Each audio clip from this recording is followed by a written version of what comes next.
Hello, good evening everybody. I am Dr. Santhosh. I am a consultant nephrologist in Bangalore. Today we will discuss about edema followed by pedal edema. First, let us understand what is edema.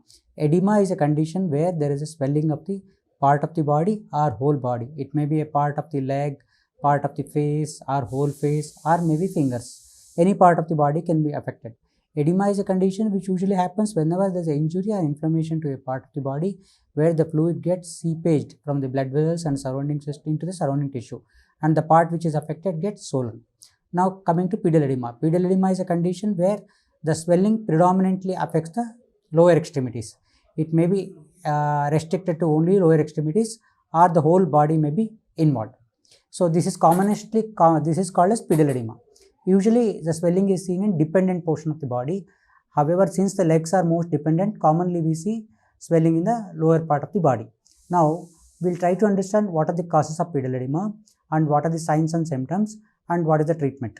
Now the commonest causes of pedal edema is sometimes it may be physiological. For example, all of us would have noticed whenever we travel for long distance, we sit for some time, we will have some amount of swelling in the leg which may disappear over a period of time.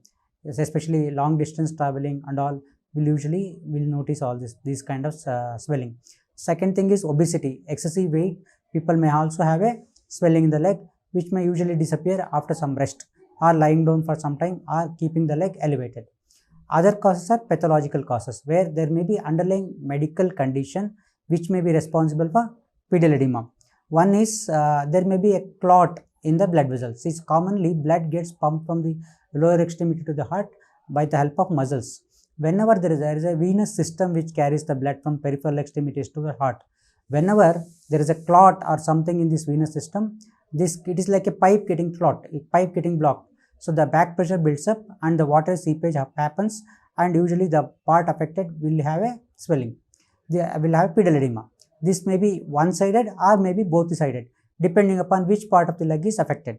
Second one is injury. Whenever this is we commonly notice, all of you would have noticed at some point of time, any injury to the extremities, fingers or toes, that part gets swollen up, or ligament tear during sports or physical activity, that part gets swollen up.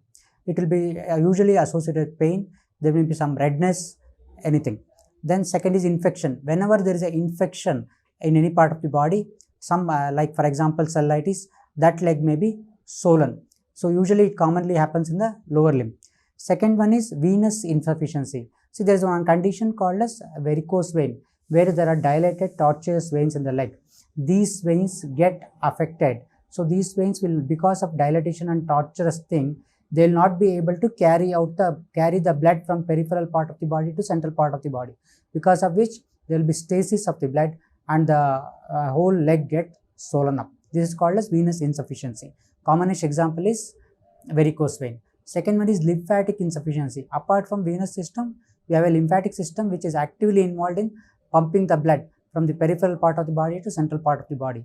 There are various reasons where elephantiasis, where this lymphatic system gets affected, in which the whole leg becomes swollen. Elephantiasis are called as where the leg looks like a elephant's leg. It is a filarial infection which commonly seen in some of the coastal regions. Second one is during pregnancy and during pre-eclampsia. Pregnancy normally, as the uterus enlarges, it compresses some of the veins, because of which there will be swelling in the leg, which is more on walking or standing for a long time and slightly less on lying down. So even in the presence of eclampsia, which is a condition where the blood pressure increases in pregnancy, the swelling may be there in the leg. This swelling need not be always restricted to leg. Even other parts of the body may also sometimes get affected. Next one is chronic kidney disease. Chronic kidney disease is one of the important causes of pedal edema, especially people who have many medical problems like diabetes, patients who have a tendency to have a protein leak in the urine. All these people get pedal edema. The edema will be affecting the leg, that is called as pedal edema to begin with. Slowly the other part of the body may also get affected. Anybody who has got a renal insufficiency or renal failure, the whole body may be affected. Usually all this swelling will begin in the leg. Second one is chronic liver disease. There are conditions which affect the liver, where the livers fail. It is called as chronic liver disease. One of the example is cirrhosis of the liver, where there will be decrease in the protein production in the body As a result of it, lot of changes happens. Patient will develop swelling in the leg or pedal edema, which slowly ascends upwards and other parts of the body also gets affected. Next one is as I already mentioned, any lymphatics, any obstruction to the lymphatics will also cause edema. And the other important cause is any cardiac failure. Anybody who has got a decrease in the pumping capacity of the heart, or anybody who has got a severe lung disease which can indirectly affect the heart later stage of the course of the illness, will have a swelling of the legs, slowly swelling of the abdomen, then they will develop all the other symptoms. Now, how does this pedal edema manifest? See, usually what are the symptoms of pedal edema? See, usually there will be swelling of the legs. The swelling may vary. Whenever people lie down, the swelling may be less. Whenever they start walking around, moving around, swelling may be more. Skin will be stretched. There may be some pain in the skin, pain in the affected area, and it will be shiny. There may be some redness also in the affected skin. If especially patient is taking some, if the skin is getting infected. Second thing is, it is a pedal edema need not be restricted to the only to the leg. Pedal edema may be associated with the swelling in the other parts of the body. For example, abdomen may be distended, face may be swollen, patient may be having a breathlessness.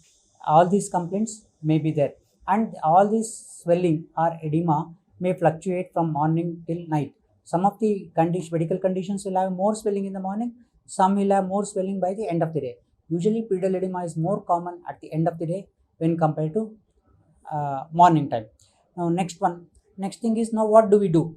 So whenever we have a pedal edema, we should come to the medical attention. Now what should we ask the doctors? So we should specifically ask the doctors, what is the medical condition I am having? Is there any associated cardiac problem or any associated kidney problem? And what can I do to reduce the pedal edema? So all these questions should be answered by your doctors. Now, treatment is predominantly directed towards the underlying cause. However, there are some general principles of the treatment which when done, edema will come down. Now, what are the general things which we can easily do? First thing is, elevate the affected part of the body. For example, if leg is affected, keep a pillow under the leg, keep it slightly above the heart.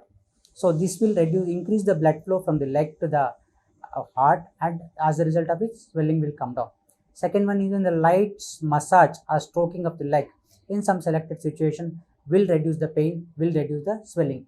Third one is, you can use elasto-crepe bandage or crepe bandage or elastic stockings. From the toes, slowly elevate the leg, apply the elastic stocking from the toe onwards, upwards. So slowly the blood will get squeezed from the calf muscles, toes, foot, calf muscles towards the heart. Swelling will come down. Another most important thing is, reduce your salt and water intake. Very important thing, especially when there is associated medical problems like cardiac failure, kidney failure, even in liver disease. Salt intake should be reduced. Normally we take lot of salt, 10 to 15 grams per day. That much salt is not required by us. What we require is, in all these medical conditions, 2 to 3 grams of salt is more than enough. That means 3 to 4 pinches of salt when we take. So that much salt only should be used in whole 24 hours. So decrease the salt intake. Once you decrease the salt intake, automatically water intake will come down. So try to reduce your total liquid intake per day. Not just salt, total liquid intake per day should be reduced. So by doing all these things, swelling will come down. However, whatever said and done, after doing all these things, the primary cause of the pedal edema should be addressed. Either it is a cardiac failure, you should meet a cardiologist or a physician and take treatment accordingly, including diuretics or whatever the medications they advise. If it's a kidney disease, it should be treated accordingly. Then only edema will come down. Thank you.